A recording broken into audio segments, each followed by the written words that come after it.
વિદ્યાર્થી મિત્રો, આજે આપણે જોવાનું ઘનમૂળ. જો આવી સંખ્યા આપી હોય તમને ઘનમૂળ શોધવું હોય તો તમે બહુ લાંબા સ્ટેપ છે, આપણે શોર્ટકટ રીતે જોવાનું છે. તો કેવી રીતના કરું? જો 125 છે તો 1 અને 2 નો સરવાળો કરો, 3 3 પછી 5 નો સરવાળો કરો. કેટલા માટે? 5 6 7 ને 8. તમને જે સંખ્યા મળે છે 8, કેટલાનો ઘન કાઢવાનો છે? 3 નો છે ને, તેની બાદ બાકી 3 કરી દેવા. તો 8 માંથી 3 જાય તો કેટલા વધશે? 5 વધશે. આ તમારો આન્સર. બરાબર. એવી રીતના આ જો 2 પછી શું આવશે? 1 3 3 પ્લસ 6. આનો હું સરવાળો કરો. 6 7 8 ને 9. કેટલાનો ઘન કાઢવાનો છે? 3 નો. માઇનસ 3.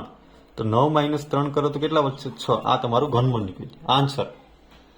એવી રીતના આમાં જોઉં તમે તો 3 પ્લસ 4 4 પ્લસ 3 ત્રણેયનો સરવાળો કરો. કેવી રીતના લખવાનું? 3 પ્લસ 4 પ્લસ 3 બરાબર તમને શું મળશે?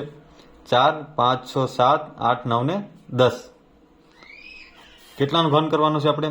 3 નો. માઇનસ 3. તો તમને શું જવાબ મળશે? 7. આ એનો આન્સર હતી. હવે એવી રીતના હું તમને એક સાદું એક્ઝામ્પલ આપું કે ઘનમૂળમાં બરાબર 2 1 3 લઈ લો. બરાબર.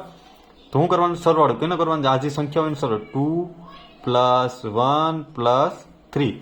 તો સરવાળો કરશો તો મળશે 3 ને 4 ને 5 ને 6 મળશે. બરાબર ને? 3 ને 3 6. કેટલાનું ઘનમૂળ કાઢવાનું છે? 3 નું. તો માઇનસ 3. 6 માંથી 3 જાય તો કેટલા વધશે? 3. આ તમારું ઘનમૂળ નીકળી.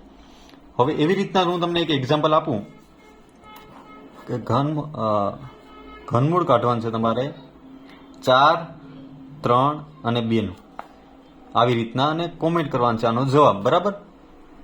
તો આવી રીતના ઘનમૂળ નીકળે છે. ઇઝી અને સિમ્પલ સ્ટેપ્સ છે. જો તમને વિડીયો પસંદ આવ્યો હોય તો લાઇક એન્ડ સબસ્ક્રાઇબ કરતા ભૂલતા નહીં. Thank you.